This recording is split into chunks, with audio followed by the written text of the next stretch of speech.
So have you turned us? You hit play? We're rolling. Okay, good. So your wonderful music's playing. This is your theme song. Ben's jamming out over there.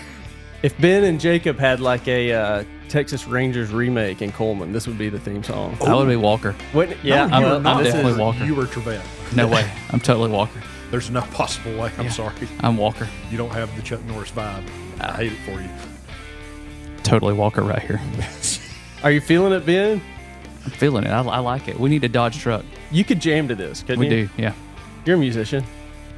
Oh, I'm it a didn't- wannabe musician. By the way, it didn't start out with a Dodge truck. It was a Chevy when they first started the show. Was it a Chevy? Yes. So I don't remember back then. I was out of college by then, Jacob, and I'm sure you were still in high school watching. I was probably Walker, in Texas elementary Ranger. school. You're so Yeah. much older than That me. is true. But Yeah. that's, what kind of pistol did he have at first? I honestly have no idea. I couldn't tell you what it was. It was a revolver. And then later on, whenever he got the Dodge, he went to a Beretta 92. That's pretty interesting. Don't test my Walker Texas Ranger knowledge. You know a lot about Yeah. the Texas Ranger. Oh, no, not the Texas Walker. Walker Texas Ranger. Walker Texas Ranger. I mean, as What? cool as that is, what about the A-Team? Did you watch the A-Team? See, I'm not that old. No, see. You should definitely watch the A-Team. It can't compare to Walker. It does compare to Walker. Yeah, there's no question about it. So I don't even remember their names. You got the face. Oh, you have Hannibal, Face, Hannibal, that's Murdoch, B.A. Are you kidding? Murdoch is the crazy pilot from Vietnam who inhaled too much Agent Orange, but he can fly anything. Did the new movie compare to the show? I don't think so. Ooh. It was cool, but no, I like the show better than the movie. So you have watched the movie. Mm-hmm. You're not one of those that just never watches movies. I do watch movies. Well, at least you've got decent taste if you've seen the A-Team, and you did know Walker Texas Ranger. What's the guy's name? All right, we're going back to Walker here. All right. Question for both of you. What was the bartender's name? Oh, the old man? Yep. Out of the millions of our fans that are Sam? watching, they'll know Sam. I don't know. Was it? No, hang on. He was a former Ranger. Yep. I don't know his name. CD. CD. Got it. That was my next guess after Sam. Yes, It was Sam. close. I like that Sam was It had just... the sound. I was just waiting for CD to come out next. What's Trevette's first name? Alex. Not Alex Trebek. Gosh. I don't know. I never paid that much attention. James. Went by Jimmy. See, here's the way I look at television. All right, Walker Texas Ranger, A-Team, whatever. I just want to veg out when I watch TV. I don't want to have to think about it. It's just it's a thought. It's like, okay, you know what the plot's going to be. There's going to be a damsel in distress somewhere. All right, Walker's going to go in and save the day with a roundhouse kick. with a Thank roundhouse you. kick. Thank 35 you. roundhouse kicks to the head, by the way. But then you don't have to think about it. You just okay, you know what's going to happen. But that you have 30 to minutes. retain something. But you know the next. in and out, That's right? right. To the next one. Yeah. In See, and out. fellas, y'all don't understand. This is a steel trap that just collects information. I mean, I guess I get it, but I want to veg out. If they did a remake, who do you think they could do? Could they replace Chuck Norris. Could they? Or he's just coming back? I don't think. I mean, You can't. it'd have to be him. There's no way. They've done a remake. Have they? Yeah, I didn't know it failed that. miserably because it? it was not Chuck Norris. I had no Right. idea they did a remake. Yeah, see, exactly. And I think that's where the A-Team was. You know, when you look at the A-Team remake, it was good, but it wasn't the A-Team that we remember from the original A-Team. You know, I mean, and I think maybe if they did a remake every generation, that generation is going to think that their A-Team is going to be the best because they don't know the 2 or 3 prior. Yeah. You think they'll ever do a remake of MASH? I don't know. That would be a good one to do, though. That's Nobody's tough. ever even talked That's about it. tough. Yeah, it's a good one. That's a show I've watched maybe twice. Really? I think I've watched a ton of. But my dad liked MASH, so I Yeah. would just sit there and we'd watch MASH. It's a little dark at times. Yeah. But MASH is? Yeah. I thought MASH was Yeah. a Silly comedy. but there was some undertones there. Yeah, I think it puts Yeah. the historical factor of what those people were dealing with in war and combat zones. I mean, you know, and then you're a surgical hospital, so you're losing people. You're dealing with people that have major trauma. You know, I think there's an undertone with it for sure. All right, y'all just got way too heavy on MASH all of a sudden. Let's move to something light. What about Friends? Were you a Friends guy? Friends. Friends is the best ever. Okay, all right. Yeah, so I think I think you're like a Friends in that age bracket. You're either Friends or you're either Seinfeld. Yeah. You know, the Friends was just man, I get it. All of it is just funny and it's dumb and you laugh. And Seinfeld, you kind of have to think about some of the jokes with the humor. And I think it's the same way now with like The Office. I think people, like, you either get The Office or you don't. Whereas I think Seinfeld was the same way. Friends, I don't know, I wouldn't consider myself super smart, so it's pretty easy to get friends. You just laugh, you know. I didn't appreciate Seinfeld till I got older. And now I can sit there and laugh at Seinfeld almost as much as Friends. Now, Friends is still one of my favorites. I do like Friends. It's amazing to see the kids now, like my kids' age. They don't get the humor in Friends, or there's a specific reference to a Friends show that they don't understand because they didn't watch it. Like, you know, Joey in the Cabinet. Everyone that ever watched Friends is going to know Joey in the Cabinet. Yeah. Or they're going to know something with Ross's character or Rachel's character, and you can reference that like in a small conversation, and the three of us could laugh, but kids that are 10, 15 years behind us, they're not going to understand it. And I think every generation has that. You know, every generation has something that they grew up with that they're going to laugh about that we don't know because we weren't involved in it. We weren't there. Yeah. But, you know, back when we were growing up, gosh, we sound like three old men sitting here. Back in our day, let me tell you.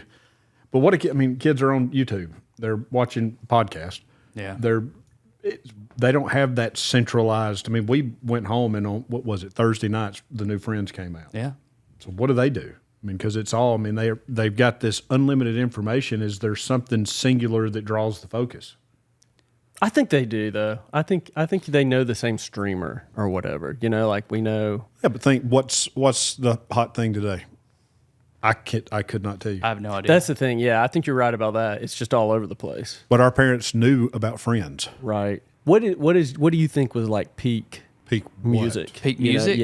yeah. Like as far as Well, I guess it depends on what you grew up with and what you like. You know, Yeah. like I remember growing up with my dad, and he's listening to Sam Cooke, and I'm like, this is terrible. You know, but that generation, they liked it. But then, you know, as my dad was transitioning, so he would have graduated high school in '66, and that's kind of his genre. All right. Well, as I'm coming up and I'm learning music, I'm in the Zeppelins, and I'm in the beginning of the '80s hair bands, and you know, and then you still have the Rolling Stones that are making an impact. You have Aerosmith that's making an impact, late '70s, early '80s, and then then the grunge comes in, and I didn't go grunge at all. I reverted back. you were out on grunge. I was just, it wasn't me at all. I mean, I liked the '80s rock, not just crazy metal, but rock. AC/DC's and Guns N' Roses and Aerosmith is Metallica, one I'd love to Aerosmith. see live. Did you ever get to see them? Absolutely, I got You to see them, did? and I think that's what people don't do right now. They don't go to concerts. You know, when I was growing up, you go to concerts all the time. $25. You go. There's unbelievable bands. Whoa! Let's stop right there. $25. $25. I'm telling For you a right concert. now. There's no. You know what it is also, now? Oh, there's no Oh, telling. $225, $230. For a But you like see a a mid light level show. band. Yeah. You're not seeing a concert. That's You're true. seeing a light show, and you're talking about synth. I mean, that's all you see. It's That's all right. about how loud we can make the music, and you can barely hear the fact that they really can't sing. Yeah, you're right. But you know, you're probably not ever going to get to see Aerosmith again. You know, Steven he's Tyler. done. I his- saw that. Yeah, he's- Oh I mean, man. You know, and then you have to look at those guys, and it's like, okay, when should we retire? But there's still the nostalgia of seeing them together. Yeah. Yeah, but if they still sound the same, let them keep playing. Absolutely. Yeah. Hey, look, I'll tell you right now, one of the best shows we ever went to, Cheryl and I went to a ton of concerts before we got married, and she did as well. So we've tried to do that in our married life. But Guns N' Roses in Nashville was the best show I think we've ever seen, ever. Wow. What year was that, Ben? 2016. And it was still good. It was honestly the best concert that I think we've been ever. And here's why. All right. So I was at the Turf Club in 91 or 92, whatever year that was, that Guns N' Roses was down there, and they're playing the Turf Club, and Axl gets a bottle thrown at him, and he's mad, and he's already drunk, and he leaves, concert's over, and, you know, it turned into a melee down there. So I felt like all these years, I really need to see Guns N' Roses. And let me back up for a second. I look at Guns N' Roses kind of like I do Led Zeppelin, where they were really instrumental in those 10 to 12 years that they were really hot, and the band goes away, but their music kind of lives forever. Same with Led Zeppelin, right? So we go to this Guns N' Roses show, and it's in Titan Stadium. It's 75,000 of our favorite people hanging out around us wanting to hear the same music. And Chris Stapleton opens for Guns N' Roses. Cool. I don't know who Chris Stapleton was because I don't listen to country music. I understand country music, but that's not my genre of music. So I don't know who Chris Stapleton is. And he's playing, and he's really good. I'm really impressed with what I'm hearing. And he's playing a couple songs, and he grabs his guitar, and I remember he's over here tuning his guitar. He said, if you would have told a 7th grade Chris Stapleton that he's going to be opening for Guns N' Roses, he said that would have been the highlight of my life at that point, right? So he said, if it's okay with you guys, I'm going to play a few more songs and I want to see the next show.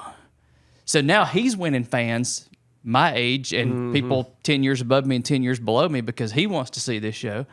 And they come out from the beginning, hammered down, very first song off Appetite for Destruction. It's So Easy. The first single they released in 87. They look like they did in 87. They're wearing the same type jeans. Axl's got a plaid shirt tied around his waist, just like, you know.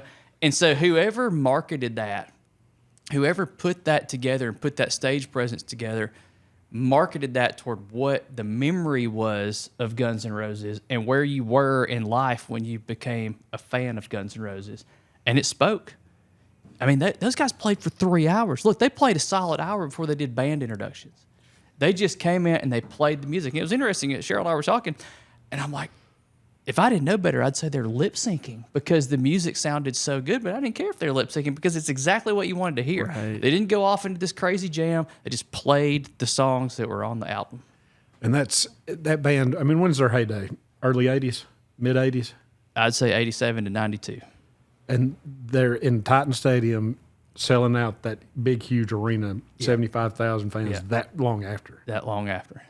And they played the albums of Guns N' Roses. All right, they played what you knew from say 87 to 92, the Appetite for Destruction through Use Your Illusion 1 and 2, and they didn't go off on the crazy tangents when Guns N' Roses broke up and Axl was doing his thing and Duff was doing his thing and Slash was doing his thing. No, they just played Guns N' Roses. They were playing for the fans. That's right. Whoever put that together, whoever scripted that. And so when Axl came out for Paradise City, and at this point in time, it's a madhouse, all right, because they've been playing for so long. But what was interesting about that, Steven Adler, who's the original drummer, all right, Steven Adler was there, but he's had a stroke, so he can't play all of the songs. But he could play 2 or 3 songs, so they bring Steven Adler out. So now you have the nostalgia of the original band. Now, the only one that's there is not Izzy because he said he can't do another tour because he's not going back to rehab. Okay, I get it because I don't know what those guys went through, but you can only imagine. But it just takes you back 30 years. You're like, this is the coolest night of my life because, number one, I'm sharing it with someone who lived it as well. You know, she liked that type of music as well. It's not her favorite, but she's more of a Dave Matthews type person, but she understood. And so did all those people that were around us. That was a part of us. And so all those 75,000 people that were in that stadium, they all came from different places in the South, different walks of life, whatever. But they all came together to watch that band play that music, and they knew every single word. I just think that's the cool part of it. So that's your jam. Just during that time, those bands, that's where you can go, and that's your... Yeah, really, it's hard to get... So... I know this may sound kind of weird. You guys may understand it. You may not. But my phone rings so much, and I have to talk to so many people throughout the week that when I'm in the truck, I don't listen to anything. I don't talk. It's some quiet time, because then you have to go from work to the house or to your kids' sports or whatever they're doing, and you guys understand it because you have kids. You're always on. All right, you're on when you get up in the morning to get your kids ready. You're on at work. You have a little bit of quiet time in the truck, then you're on again if you're helping out with their sports or doing whatever, and then you're on because you have to be a father, then you have to be a husband, and then you go to sleep, and then next morning you're on again. So when you get a little bit of quiet time, and maybe that's my problem with this new music, I don't listen to it. When I do listen to music, I'm like, I'm just going to go back to a playlist from the 80s, and I'm happy because I know the words. Not that there's not some good music here and there that I've learned, but... You know what you like. And I'm glad you said that, though, about the quiet time in the car. There'll be plenty of times that I'll leave the bank, be driving home, and get almost where I'm pulling in the driveway and realize you haven't listened to a thing. Yeah. And it's just been so pleasant. Peaceful. So pleasant. Yeah, it's peaceful. So I have a question. I got a funny question. All right. Oh, goodness. All right, here we go. You guys are both married, right? All right. So have you ever just been sitting there watching television, literally just vegging out and watching television and just watching one scene to the next, and you're laughing, it's a comedy, okay, right? Yeah. And then Cheryl, and I love her to death, she doesn't do it anymore because she understands it now, but we're just watching TV, relaxed, kids are asleep, there'd be a commercial. She's like, "What are you thinking?" I'm like, well, I gotta be honest with you. 3 seconds ago, I wasn't thinking about anything, but now I'm like, man, did I finish everything at work that day? Was it because in the early part of our relationship, when I got quiet, she took that as something was wrong because I'm kind of wide open all the time. So in the few minutes that I would get quiet, it's like, what are you thinking? Is he mad about something? Yeah. Like, no, I'm literally watching Friends. Yeah. That's sort of a relaxation kryptonite, right? Is. Yeah. But then I'd be like, well, now I'm thinking about everything. Okay, did I get that bill paid? Do we have enough stuff for tomorrow? Do the kids have lunch? Whatever. Have I done everything I need to do for the rest of the week? And so I told her, so let's make a deal. Never again. What are we thinking? Yeah, that's such an open-ended question because at that point you're not, and then you go, well, what should I be thinking about? And then the floodgates open. Yeah. And so she had to learn with me, and I had to learn with her. When she's quiet, that's how she recharges her batteries. When I'm quiet, I'm either watching TV, I'm asleep, or I'm mad. So I'm not thinking anything. But see, I go home and I'm just quiet. I don't talk, and Holly's like you. She can talk. Yeah. And she'll sit there and I'll be watching TV and she'll be talking to me and it's one of those I have to go, huh? And that's not a fun conversation either. No, I can imagine. If I didn't talk, I have so many words I have to get out each day. If not, I would just implode. You guys would be talking about me in the past tense. I've never thought about you as being a quiet person ever. I know. So I can see that. I'd be like, what's wrong with you? Yeah. I'm just glad we have trees that can absorb the carbon dioxide that I expel every day. I'm glad that you said that, though. Now every time I see him, so what are you thinking about? Sometimes you might not get the answer you want. Yeah. That's the fun. It's always just a crapshoot to see what you're going to get. All right. What's going on at the airport? How about there's a lot of that good for things an going on. open-ended? Yeah, I mean, a lot of good things going on up there. So last Thursday, we had a groundbreaking for a new hangar that we'll be building. Probably start that in the spring. So that will bring in turbine maintenance. So turbine is a jet aircraft. Anything that flies could be a turboprop. Anything that takes jet fuel will be turbine maintenance. So they're going to focus on turbine. We do have a company up there now that is doing piston maintenance. So piston, everything that flies off avgas. So the good thing for us is we're going to be able to service jet fuel aircraft and avgas aircraft. So jets and pistons, which is great. Wait a minute. I thought everything took jet fuel. So No. there's different. There's a difference. What is Okay. avgas? All right. That's aviation fuel. Aviation fuel. It's aviation gasoline. See, I knew that. I knew what he meant, but I Aviation thought it gasoline. was all jet fuel. Aviation Jet fuel gasoline. is kerosene. What? Yeah, jet fuel is kerosene. Just kerosene. Basically kerosene, yeah. Huh. I mean, if you smell it, it smells just like kerosene. So Was it it's burn at a higher rate? Is it higher octane? What's the? Well, come on, give us it's the more breakdown so here. a jet is more like a diesel, and a piston is just going to be like the piston in your car. It's just going to be a different. It's a leaded gasoline in the avgas because it has to keep the cylinders lubricated, so the lead helps do that. The jet is a turbine, so the jet pulls air in, compresses the air, ignites the air, and presents thrust going out the back of the aircraft. Wow, I'm impressed. You actually knew the answer to that. I thought that you would stumble a little bit. Now, it might be wrong because I can't fact check you. I'm not- Yeah, I wouldn't know. that's what he's doing on the computer is he's over there Go just right looking. ahead, yeah. Yeah, so they're called compressor sections and hot sections. So all those fans in the jet, there are multiple stages of fans in the engine, and they're bringing the air in, and it's compressing the air. It introduces the fuel, makes the combustion. It's not really combustion, I guess. It makes the thrust, and thrust rolls out the back of the aircraft to give it you propulsion. Now, this is a real elementary question. Is the runway long enough to support just about any jet that wants to come through? I'm not talking about a 747, but just any private jet. Well, so right now, yes, we do. The short answer to that is yes. We have room to take the aircraft that are coming to see us now. Now, the long answer to that is we need an extension because we need to get over 6,000 feet, because once you get over 6,000 feet, you can put more fuel on the aircraft.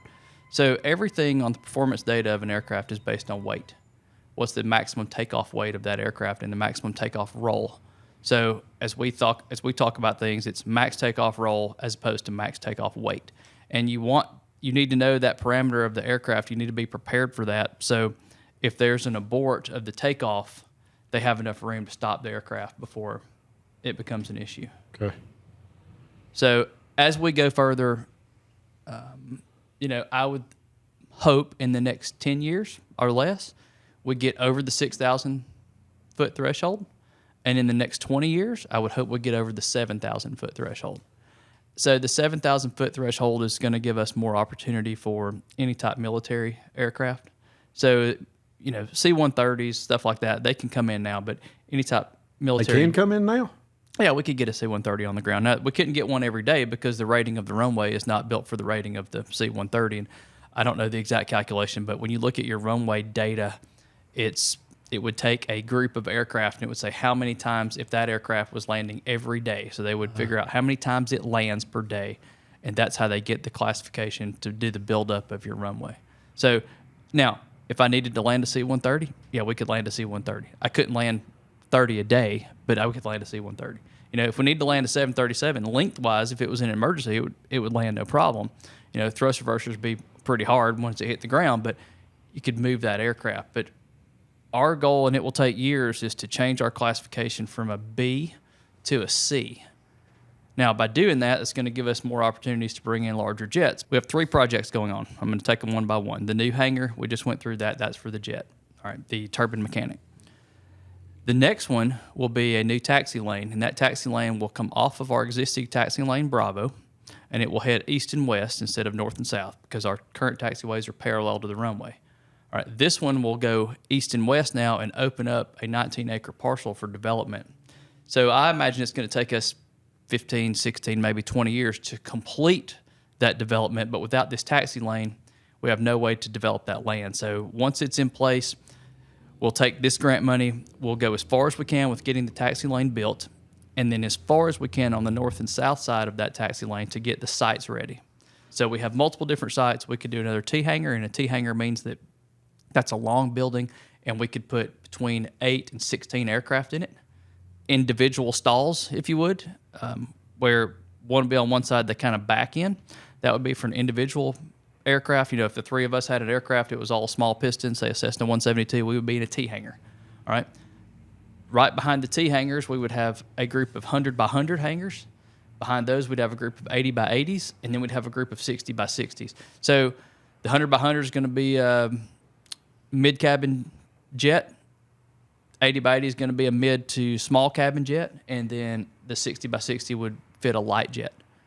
So as we're moving into that realm, the jet traffic and the corporate traffic is what will pay the bills for us. So the pistons are great. We love the pistons, but they don't take the quantity of fuel that the larger jets would take.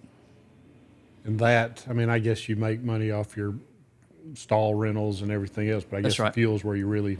It is, and so fuel flow is what you're looking for, is how much fuel you're flowing through the airport. So the more fuel you're flowing, the more traffic you have. The more traffic you have, the bigger the airport. The bigger the airport, the different steps of grants that you're able to get from the FAA.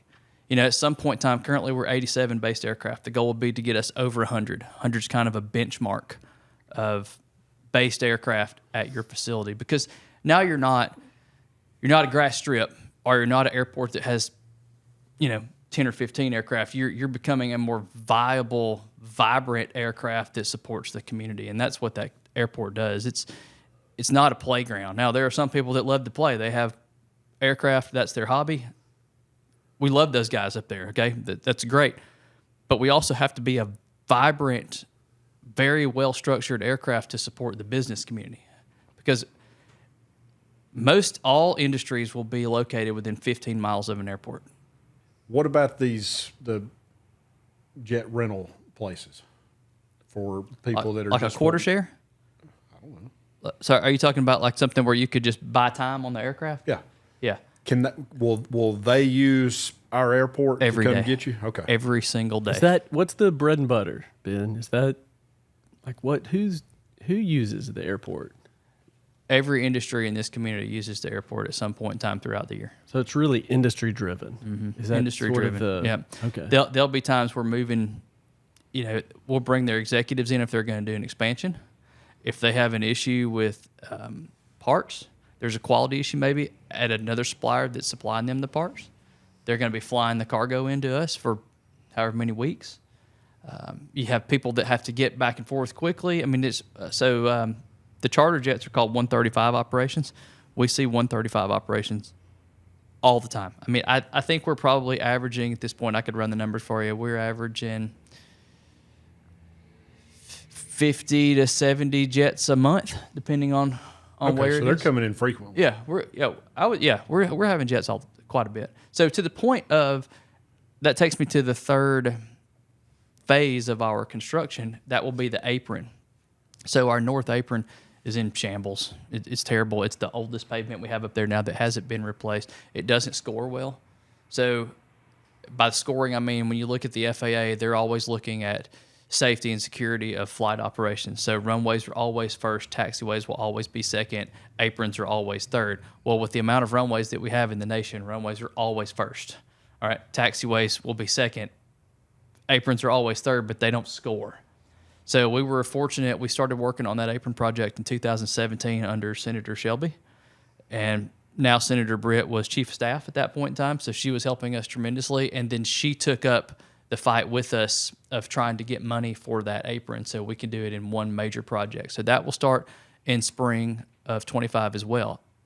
We're currently in the design on that apron, and we're looking at how we start parking different groups of aircraft now. And by groups, it would be size and weight. So size is going to be wingspan, weight of what it sits when it sits on the ground. So you have to take the maximum weight that airplane could be when we fill it with fuel, et cetera. So how do we maneuver that through the apron becomes the question. So you think about things, we're building a parking lot basically, all right? But parking lots out here, wherever in town, I don't know, are they 10 feet? I think it's 10 feet, 11 feet on a parking space. Whatever the number is. Some feel about like Yeah. they're 6. So. Yeah, especially if you drive a truck. But anyway, so imagine that with a group of aircraft that have a maximum of 36-foot wing, and then a group of aircraft that have a maximum of 75-foot wing, and then a maximum of 115-foot wing.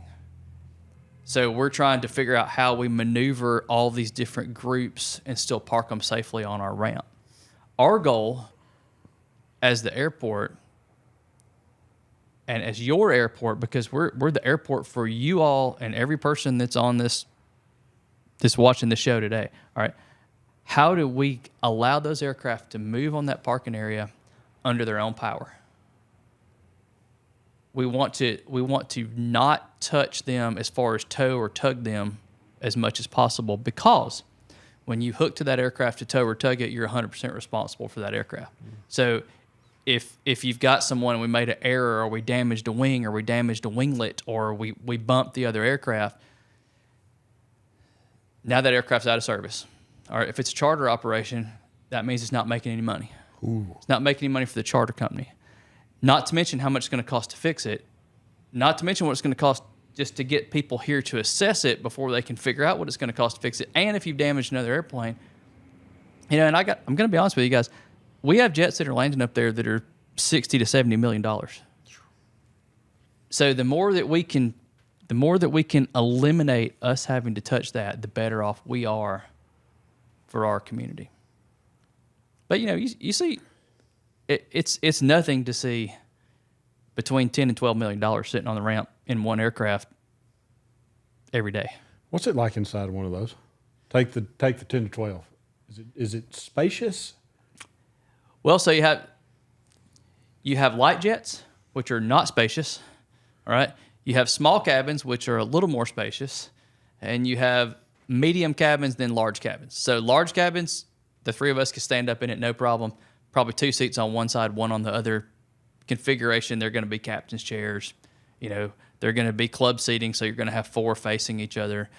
That's going to be a jet that would hold 20 to 50 people. Medium cabin, you're going to duck your head a little bit walking in, but you're still going to be able to stand up.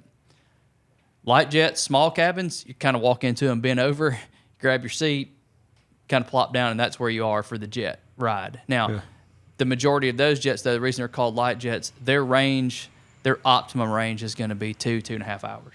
So it's not like you have to jump up quite a bit. Which is how far over land? Depending on the engines, 1,000 to 1,200 miles. Okay. So, I mean, it's one of those you can jump in and go to the beach and you're fine. Oh, easy. Yeah, I mean, listen, I'll give you an example. If a Citation leaves Cullman Regional Airport heading to the beach, all right, they're rolling out, get their ground roll, go through V1, which means they're accelerating. They're over Birmingham 7 minutes. What? Yeah. 7 minutes. 7 minutes. 7 minutes. 7 minutes over Birmingham. Wow. And What altitude do they fly at? ceiling's probably 43,000 feet, 45,000 feet, depending on. So they're basically like an airliner. They're higher than the airliners usually. A lot of the corporate jets will go higher than the airliners. You know, I'm pretty good at that.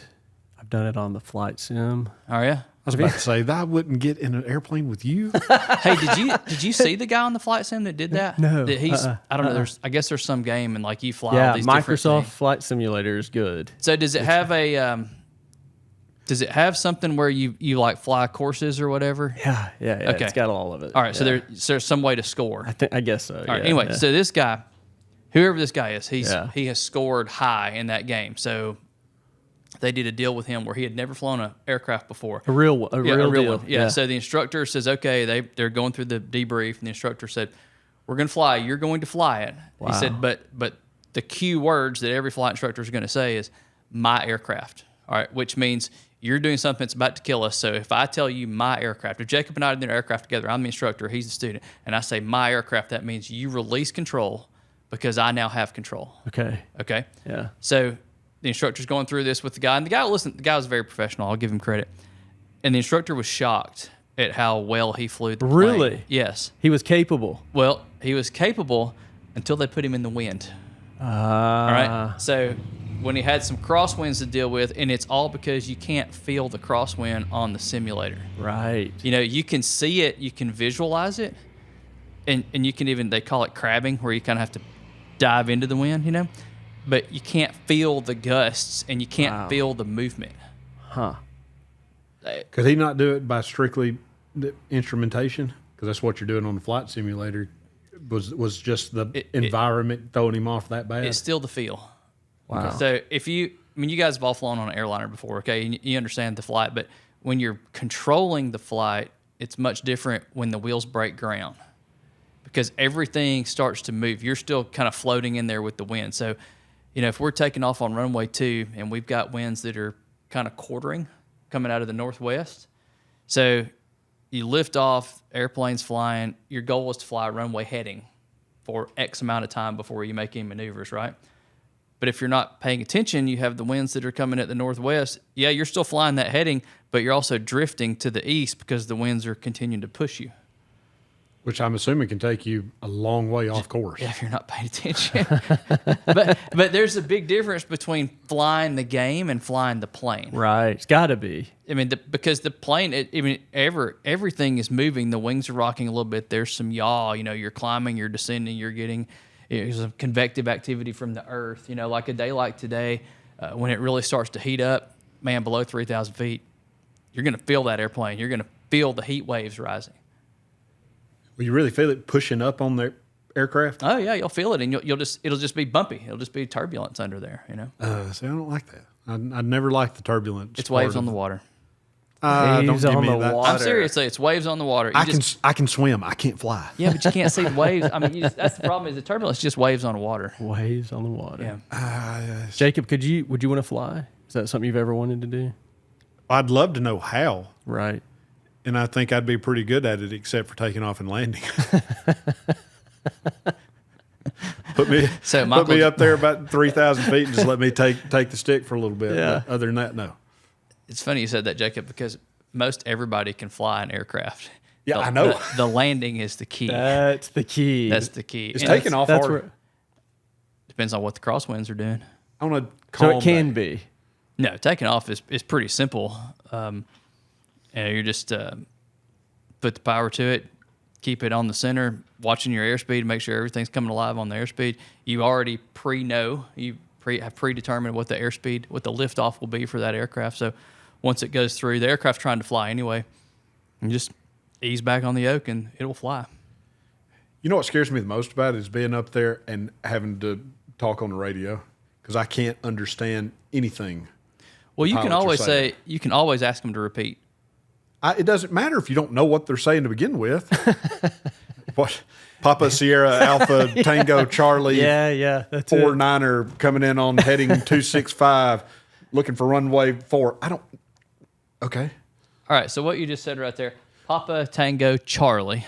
All right, we could take 2 of those out because it's going to be very difficult to have 3 letters. So let's just call it Tango Charlie. All right, cool. So you would say Tango Charlie. And runway 65, that's actually going to be runway 6. So they're going to put you on runway 6. All right. So you would be, if you're flying to runway 6, they would be vectoring you around.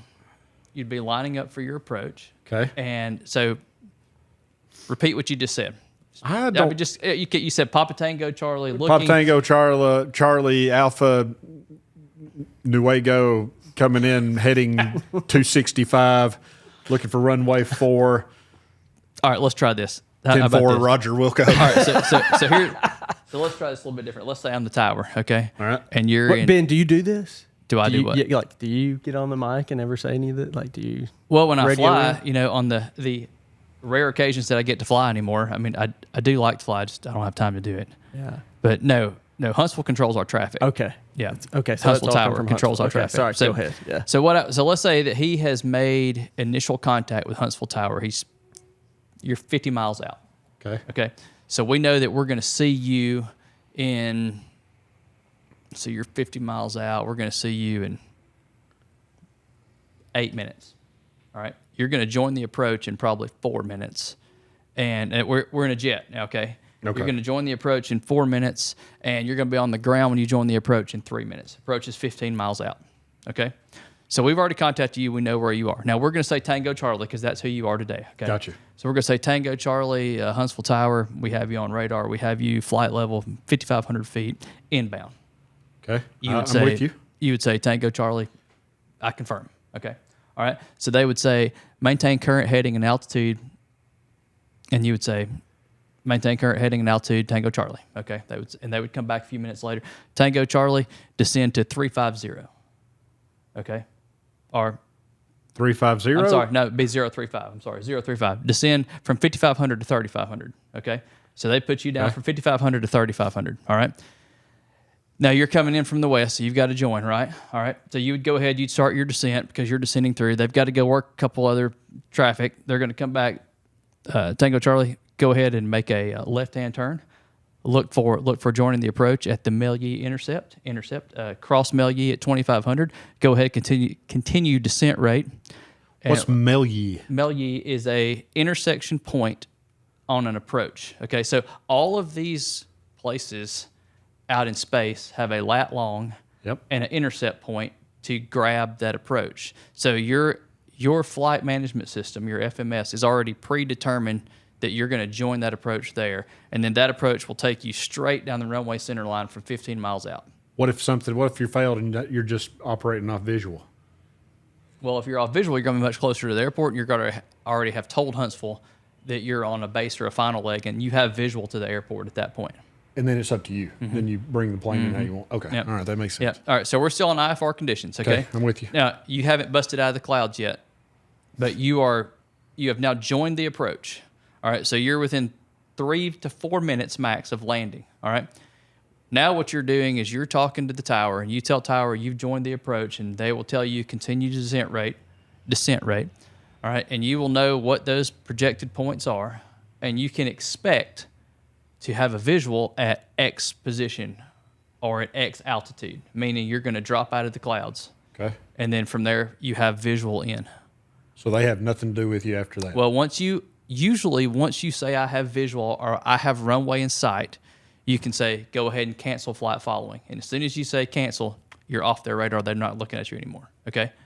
Okay. So all airports, you're going to drop under the clouds. You're going to have a certain position where either you see the runway or you don't. If you don't see the runway, that means minimums are too low. You go back up, you join the approach again, you try it, or you divert to a different airport. So that would be what the minimum altitude for safety? That's right. Yeah, minimum altitude for safety. That means you clear all obstacles in that area. If it's foggy, anything else, then you could be diverted to another airport. Mm-hmm. This is stressing me out just talking about it. Yeah. Oh yeah, I'm I couldn't sweating imagine over here. Just Good being in the Lord. clouds and all of a sudden it's just boom, there it is. Yeah. Well, I mean, and think about it too. You're doing 200 miles an hour. Oh, Now is it like at Cullman? What's the minimum altitude that you can approach? So from? 450 on the south side 287 on the north side. So, I mean, you can get low on the north side. Yeah, you can get low on the north side. We have better topography on the north end than we do on the south. I know that from the game. You ought to try it sometime. Ben. The game? Yeah. You've landed at Cullman? Yeah, tried to. I wrecked every time. Yeah. Because of what you're talking about. All right, last question about that. Sure. I'm taking off. All right. I'm on my ascent. Okay. 5 seconds after I wheels off the ground, I mean, I'm climbing as hard as she can climb. You lose power. Is there anything that you can do at that point? Push your nose forward, and hopefully you have decent terrain out in front of you. Okay. Yeah. Because- I'll tell you this. You can't – your instinct is to turn back. You cannot turn back. Just you don't have enough room. You don't have enough altitude to turn back. The aircraft will lose too much altitude in that turn back. How much altitude would you have to be able to make that turn? It depends on the characteristics of the aircraft. Weight, the type of lift that aircraft has, the size of the wing, et cetera. But the problem is it's not that turn. It's that 180 turn. So it's going to take you straight Yeah, down I mean, instead of you're around. taking off, and now you're like, holy cow! Okay. The assessment is I've just lost all power. When you start making that 180 turn, you're having to make a very critical 180 turn, and you're really banking hard because that big wide runway you just took off from looks like a pencil now that you're 500 feet above it, and you're just like, that's my only spot. So your safest bet, depending on where you are, is push the nose over and whatever's out in front of you. So if I'm out in front of me at 12 o'clock, you're hoping that if 12 o'clock is no good, you've got something at 11 to 1. But that's as far as you want to turn. I mean, depends on your altitude. If you're 500 feet or less, 11 to 1. I mean, the further you get back, say like the 9 to 3, it's critical because you're banking so hard and the aircraft is diving, so you're losing that critical altitude. It's decision-making altitude that you have, because these things are happening quick. So if an aircraft is at 500 feet and it's in a spin, you have to do spin training. No. Spin training is not fun. But I mean, and I don't mean to make it morbid, but if the aircraft is in a spin from 500 feet, you probably have 2 spins in probably 3 to 4 seconds. Oh, it's that quick? It drops that quick out of there? And the reason I bring up all this is just anytime I get on a commercial airliner, taking off just scares me to death, because if you look down, you think, you're going to cruise at, 35,000 feet, which is just so far up there, it's mind-boggling. But within, 3 seconds, you're 1,000 feet off the air or off the ground? Well, commercial airliner has enough thrust where if they lose an engine, the second engine will take them back around. Really? Mm-hmm. Yeah, most all those commercial engines are going to have enough power that the second engine is going to get you back to. Now, you're not going to climb forever, but they're going to have to start lowering the nose and working their emergency system. But you're not just going to pilot fall right back into the ground. Okay. You've got enough thrust on that other engine that they're going to work on bringing you around. There's a lot. Shouldn't say there's a lot. Don't want to scare people, but Maybe the less I know, the better. It's not. If you told me that, hey, there was an aircraft that took off from any airport in America and it lost an engine and had to declare an emergency to come back, it wouldn't be like, holy cow, I'm never riding on one of those again. There's And I guess that's why they have redundancy for that reason. yeah. I mean, you have the 2 engines are. I thought I wanted to fly. I don't. Listen, flying's great. It's a great thing, but it's not to be taken lightly. No. It is a lot of fun, man. There are days you just get up there and you fly around, and the earth is so neat looking from that altitude. And a lot of people say, well, I'm afraid of heights. Well, actually, you're not. Above 5,000 feet, you can't be afraid of heights because you don't have a reference to the ground. You can't say, well, that tree's 100 feet. I don't want to fall out of it. It's just, it changes everything. But it's not something to wake up and say, I'm just going to go fly today. I ask myself each time, and again, I haven't flown in a little while by myself, but am I ready for this flight mentally? Did I check the airplane physically?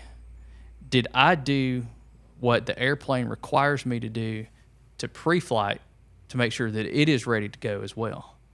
I'm not saying things can't happen. Car accidents happen every day, but if you follow the steps, it's pretty safe.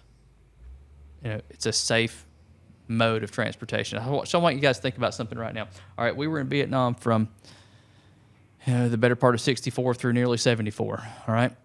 We lost 58,000 guys in Vietnam the entire time we were over there. We lose about 50,000 annually in the United States alone in car accidents. Yeah. But that doesn't keep you guys from driving your car every day, right?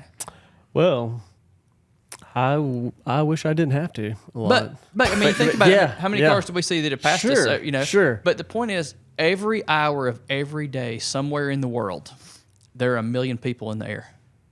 Yeah. Every hour of every day, 1 million. 1 million. Wow. That's Somewhere why in the just the sheer expertise that those pilots have to have just to get them to and from wherever they're going is just baffling to me. Yeah, it's incredible. Has the tech helped, Ben? Is the technology now? I mean, is it better and helpful? Oh, absolutely. I mean, the technology just with GPS is unbelievable. I mean, you'll see that continue to get better. It will change approaches. I mean, you will. So the flight management system in the commercial airliners, they have built the entire flight plan in that flight management system. That's what the pilots are doing. As you're loading, they're building the flight plan, okay, and they're all putting it in the computer. Airplane's flying itself. There's no doubt about it. The pilots are monitoring the systems. But they still have to take off and land. Yeah, they still have to take off and land. But, worst case scenario, that aircraft's gonna pretty much hit that approach on its own. But now, with us in our 40s, are we ever going to get on an airliner that does not have a pilot? The answer is no. All right. With us in our 40s and how we've grown up, we're probably not going to get in a car that doesn't have a driver. By the way, 39, not 40s. People that are almost 40.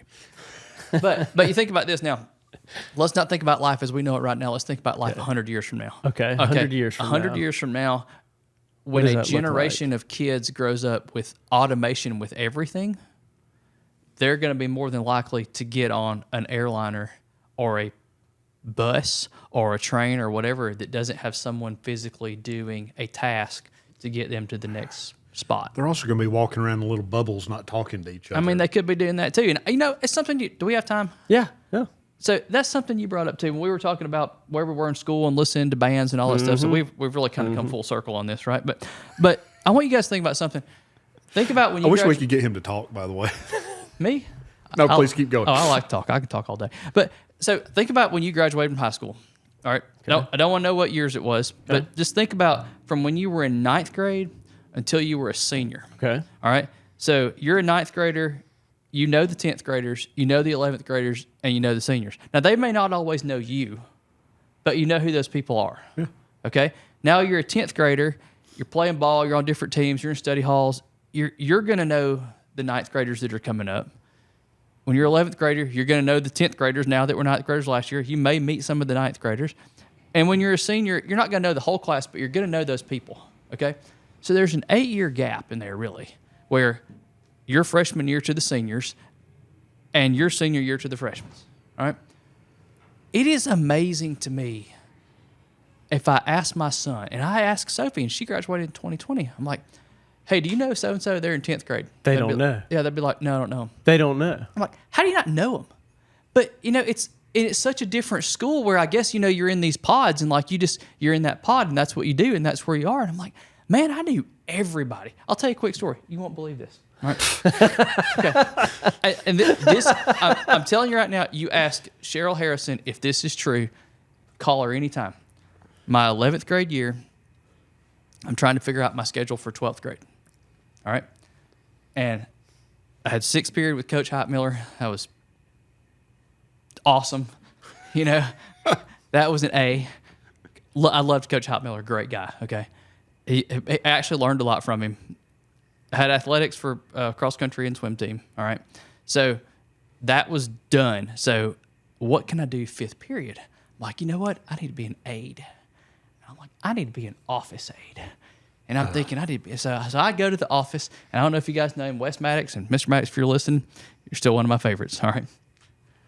So I go to Mr. Maddox, and I said, hey, man, I need to be an office aide next year, 5th period. He said, you do? And I said, yep. He said, you get the paperwork and I'll sign it. Perfect. So now I'm an office aide, 5th period. All right? And guys, I'm telling you, this is 100% true. We're about 2 weeks into my senior year. I'm in the lunchroom because that's where I hung out. I would go up and down the rows of the cafeteria. I spoke to every single person in school every day. I'd go by those tables. Get out of here. And even if it's just a, hey, how's it going? Yeah. Or I knew someone, Yeah. or I knew, like it was a younger underclassmen, they were in my neighborhood, it may just be, hey, how you doing, but whatever. I'd make the rounds, all right? So that's how I met Cheryl. No kidding. Mr. Maddox comes in, we're about 2 weeks in the school year. He grabs me by the neck. He goes, you do understand, to be an office aide, you have to come to the office. All right? And listen, I can remember this verbatim. I said, Mr. Maddox, let me explain something to you. Oh, man. He said, okay. He said, this should be good. And I said, I am a better ambassador for these underclassmen. Oh, I said, Mr. Maddox, they will talk to me and they will tell me issues and they will tell me problems that they have here at the high school, or they won't talk to the administration. I said, they'll let me know and I'll bring you their problems and you solve them. You're the hero. And he looked at me and he said, come by the office one day a week. I said, I'll tell you what, I'll walk by on Mondays. I'm waving. Catch me in the lunchroom. Oh my gosh. I spent every single day in the lunchroom. Now, I had my friend group. I would see my friend group, okay? But I would just make the rounds to the tables. Just think if that's who you had to. Kids were panicked about going to lunch because they were worried about him. Yeah. Yeah. It's like, that guy's going to come by and make me talk to him again. But my point is, you knew people. You developed relationships as a young person that carry into adulthood. And look, I was a football manager because I wasn't big enough to play football. So in 5th grade, Coach Cook, and he said I could be a football manager. That was in 1985. So knowing the guys that graduated in 1985, knowing the guys from 86 and 87 and 88, guys that are 8 to 9 years older than me because I knew the guys I was in class with, it's amazing how that relationship in adulthood fostered as a young person. And I think we're missing that. We're missing it because we're texting and we're this, or we're in our pod, or we're not getting out of the window. I mean, look, there are things that I remember catching Ronnie Maher's kick when we beat Russellville, in 87 or 88, whatever year that was, because it's like, holy cow, we beat Russellville on a field goal, and so you're in there and you're with that group and you have something you can talk to that group with. I just think our kids. You said something that people don't go to concerts anymore. People don't go to sporting events. You don't have those memories because it's so easy to. You can sit there. You can watch it on your phone. That's right. I mean, and that's great and wonderful. What we're doing here, you couldn't have done this. We could have done this 5 years ago, as easily as you can now. But you don't get that interaction. You don't get it, and you like on the concert thing, man. You miss the next day at school. Or that next Monday at school, and especially if it's a Thursday night concert, man, you are dragging on Friday morning, but you wore the shirt. You've got a Whitesnake shirt or a Poison shirt. Or Did you see Whitesnake? I saw Whitesnake. Yeah. I saw Yeah, you Aerosmith. I saw AC/DC. All right, who's one you haven't seen that you want to? Do you have like a bucket Led list? Zeppelin. Well, that you could though. Is there anybody that you could see? I could go that you see, and I haven't? just want to. Yeah, like you want to, you just hadn't been able to for whatever reason. Probably the Rolling Stones. The Stones. Mm-hmm. They still tour? Yeah. They still tour. Yeah. Wow. I tried to go see them in '89. It Just didn't happen. just didn't work out. I forget what happened. I'm sure I got in trouble for something. But, I will tell you this, though. In 92, I bought 4 tickets to a concert. My dad's like, whatever, because at that point in time, it was in Birmingham. It was at Legion Field. All right, so I'm in 10th grade. 4 tickets. Me and my buddy and our 2 girlfriends, right? And she wasn't able to go because her dad's like, absolutely not. You guys are not going to Birmingham as 16-year-olds and having to take a bus from 5 Points because they were bussing people over because they couldn't bus enough at Legion Field. So I'm like, I'm devastated. So she tells me like the night of the show, she's like, look, my dad said I can't go. And I'm like, oh. So I sold my tickets and I'm devastated, right? So one of my good buddies, still to this day, we're good buddies. He comes up to me at lunch. He's like, hey, I heard what happened. I'm like, look, I don't want to talk about it. He goes, no, you don't understand. Same thing happened to me. I got an extra ticket. I'm like, we're in. All right. So he and I go down there. We did the thing. We parked in 5 Points. We bussed over. I had no idea where his tickets were. Mine were in the upper deck. All right. There was a catwalk or whatever you call that thing coming off the stage. It comes like 20 rows out. Right. All right. We're on the 4th row, seats 3 and 4. So that means there's 2 people between us in the catwalk, right? And we're high-fiving Bono on that U2 man. show. No way. And look, I mean, I was like, I'd say it worked out. Wow. I mean, sometimes you just don't know. Sometimes but you you know, don't it's know. like just to have that memory in that show, Right. and it's like that's such. They were a big band then, but they were not a mega band yet. Right. You know, and just Yeah. to see that, and like the Stones, it's iconic. And who would not want to see Led Zeppelin in a Led Zeppelin heyday? And just to, that's why I like going to Black Jacket Symphony. You guys ever been to that? I haven't. What? Black Jacket Symphony? I haven't been. Okay, well, I won't do a big shout out for them, but it is musicians from all around, $25 for the ticket, all right, and they pick an album, whatever album they're going to do, and whatever it took to create that album in the studio is what they bring on stage to play that album, That's cool. all right, Is and then after that, nearby? Where? yeah, where- so you can go Huntsville, Birmingham. Okay, but, so they tour around. yeah. So like for example, so let's go back to Zeppelin for a second. You know, Kashmir, that dun-dun-dun, you know that beat, Yeah, that's yeah. done off a cello. So they've got someone sitting on the stage with a cello, just because you can't replicate that on a synthesizer or Right. a keyboard. You know, it's Right. got to be that, and that's why I like classical music because, man, it took a lot to make that. I like some classical music. Now I couldn't go to a symphony performance and You couldn't? not and last very long. I mean, well, look at all the Disney movies and stuff like that. Stuff from your childhood. It's all classical music. What was I watching? Soundtracks. Yeah. Yeah. Yeah. Oh, I talked about it on the last show, but I just went and watched this is the level of my theater experience, but I just went and watched the new Deadpool movie. Okay. And the soundtrack to that is cool because it's got a bunch of the early 2000s. I'm talking 2000, like NSYNC, that Yeah. kind of stuff. Just brings you back to when you were in high school. But then it's got a bunch of your AC/DC. There was one other one that somebody you talked about, Dan, I can't remember. But it's just cool just to hear. And you get to thinking, somebody had to think about that song for this particular scene, and it just fits. Like That's Madonna is in one of the fight scenes. Why would Madonna be? But it fits just perfectly for Yep. that movie. Well, and they're trying to grab that genre of person to watch that movie, and all the commercials to lead up to that movie. It's got clips of those sound bites, so you're like, hey, And it gets in your head, and that's It does. it's just like NSYNC. I almost said it 3 times. It's NSYNC. Bye Bye Bye was a huge hit in 2000. yeah, And it's cracked the top 20 just because it was in that movie. Right. So it's bringing back that nostalgia. And there's kids who are like, oh, look at this new dance move that we've learned. And it's something that we saw, gosh, sadly, 25 years ago. I know you were an NSYNC guy, so that was Oh yeah. They had some big hits. what was. Is that Justin Timberlake? Oh, so you don't Yes. don't act like is that Yeah. Justin Timberlake? You had his Just wanna poster make sure back you in the knew. day. I was more Christina Aguilera. or yeah, Why? Because of her vocal range? That's right. She's one of the best singers. Yeah. uh-huh. she's a good singer. She is. She's a good singer. Great singer. Yeah. Oh, look, you know what? Listen, I wasn't really into that genre of music, but I will be the first one to say she's a great singer and she has some range in her That's vocal cords right. that she can hit. But it is impressive to me that they can choreograph the dance moves to go with the song Oh, and make and- that happen Right. as they're doing that. We're like, you know, a rock band, man, they're just playing it, you know, Yeah. which is awesome. But there's one thing to play it, and then even in sync, and I'm not really an in sync guy, but you know, they're literally in sync of all their moves, and everybody's yeah. doing the same thing, and that takes hours and hours in the studio to make that come together. So I respect that, and I said earlier that you know all the new music is synthesized. It's probably not, but I don't listen to it. You know, there's still some great musicians, and there's musicians born every day, but my heyday is I'm going back to the 80s, late 70s, early 80s, and that's Who's the best male vocalist in your mind? rock band wise. I didn't specify any genre. Who's the best male vocalist? Wow, man, That's a tough That one. is a tough question.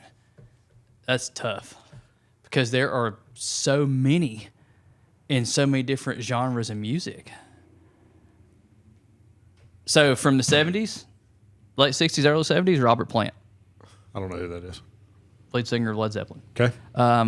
I'm a big fan of AC/DC after the Back in Black album with Brian Johnson. I didn't like Bon Scott as well. So AC/DC really took off. Unfortunately, Bon Scott passed away, but they became a different band. I like his voice, and I like how his voice ties into the songs. So that would be in the 80s. In the 90s, I got to be honest, I'm going to go with Stone Temple Pilots. Scott Really? Weiland. Yeah, Scott Weiland. I agree with Stone that. Temple Pilots. They just, He's good. Man, But what they- about Chris Cornell? He was pretty good too, right? Soundgarden. yeah, he was. I didn't listen to them a lot, but yeah, I mean, I would say so. Yeah. Scott Weiland was a good one though. He- I saw I just- him at Oak Mountain. Did you see it? I Were did you there see for that? Yeah, I'm sure you were. But It the was- way his voice played with the band, and so here's the Yeah. interesting thing about that, Jacob, and that's an interesting point you brought up. Thank you. Well, no, I mean, but think about this: is it the vocalist or is it the band? And I'll tell you why. Probably 08, 09, Cheryl and I went to see Poison. They were doing a kind of a reunion tour, and they absolutely rocked the house. They brought the house down. It was phenomenal to the point of even they were playing "Look What the Cat Dragged In," and CC DeVille broke a guitar string, and he's jumping down the neck trying to find the note. But even though it's the same note, it's a little bit different tone, right? So Brett Michaels stops the show, and he's like, "Wait a minute." He goes, "Hang on." He said, "You guys paid to see this show a certain way and hear that song a certain way." He's like, "Do a guitar change. We're going to start over." So he won every fan that night, right? But that group of those guys played that show, all right? Now, the next year we went back because Brett Michaels was on a tour now, and he's got a band that's just backing him, and he's playing some old Poison stuff. And, yeah, he's singing the song, but it wasn't the same. Like the guitar player didn't play the song like CC DeVille, and the drummer didn't drum like the Ricky Rocket. And it just, so there could be some great musicians that fit into a band that are awesome. Like, nobody is going to go see, in my opinion, probably no one's going to go see Steven Tyler as a solo act, but they're going to go see Aerosmith all day long. Yeah, I mean, I grant you that. That's just the Ben Harrison way of looking at it. So that takes away my next question: who's the best female vocalist? Oh, man. I mean, you could go, holy cow. So, You got one Man. just popped up in your mind? I don't know. That's tough. Tina There's Turner, a lot of good ones. Whitney Houston, Christina Aguilera in the 2000s. I mean, she was. if you like, Aretha Franklin sang with such soul, and she could reach so many ranges with her voice. I mean, I think it just depends on the genre of music you're looking at. Yeah. Karen Carpenter. She hit those low notes. Yeah. Yeah. Janis Joplin even had, I mean, she was, so I look at people that have a distinct voice. Like, as soon as they start singing, You're looking for tone. you know exactly who it is. Who is this? Yeah. Like, you can't put anyone else, you can't replace Steven Tyler with any No. other person and make the band. That's right. It's like when Steve Perry left Journey. That was That it. ended Journey because Steve Perry's voice went into Journey. Hey, did you see that guy? It was on America's Got Talent. The high school janitor. That I did sang see the that. I Journey saw it song. just the other day. Yeah, he sounded great. I mean, did you see that? I It didn't was see it. shocking. Oh, you need to pull that up on America's Got Talent. I can't remember the guy's name. Just a real humble guy, been a janitor forever. He would sing to the kids, and he sings "Don't Stop Believing" by Journey. Nailed As it. soon as he opens his mouth, you're like, whoa. Yeah, I mean, because there's only a few people in the world that can sing that song and make it work. And hit the vocal ranges for the song to sound like you remember it on the radio or at a concert. Have you tried? No, I'm not a singer. I wanted to be a bass player in an 80s hair band. All right, I tried to grow my hair out. Problem is my hair is so fine. Yeah. I look like Joe Dirt. Joe Dirt. I wish on you the would grow your bass hair out. actually sounds pretty good. I'd see that band So imagine, Joe Dirt. on bass. I just remember looking at Gene Simmons and looking at Nikki Sixx and these bass players, and it was like, I gotta be honest with you, even Paul McCartney, I was a Beatles fan. And what impressed me about Paul McCartney is he's playing bass, same as Sting, and he's lead singing. And that's difficult because I can barely play the bass and try to keep rhythm, and there's no way I can sing. I can't clap on beat. So, I mean, that's just, I've never, and I You love can. music. No, you can. You've got no rhythm. I mean, I can clap, but it's not going to be on rhythm. You're going to be, oh, that guy needs to stop real quick. Holly makes fun of me. I'll try to clap. The song come on. I'll try to clap. She just stop singing, stop everything. Look at me, say, please stop. Let me I'm that think. guy's out there. Just,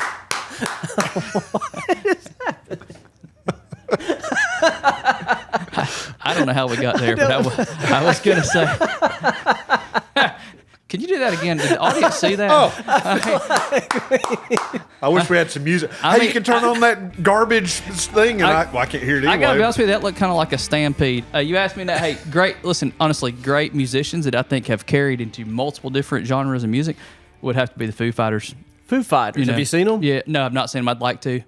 That's one I hadn't be a seen good either. one. I'd like to go. It'd be a good one, That's coming out of Nirvana huge. and then going from the drums to playing guitar and then lead singing. I say he can play man. any instrument you put in front of He's him. good. But He's they incredible. lost their drummer, didn't they? Yeah, they did. Daggum.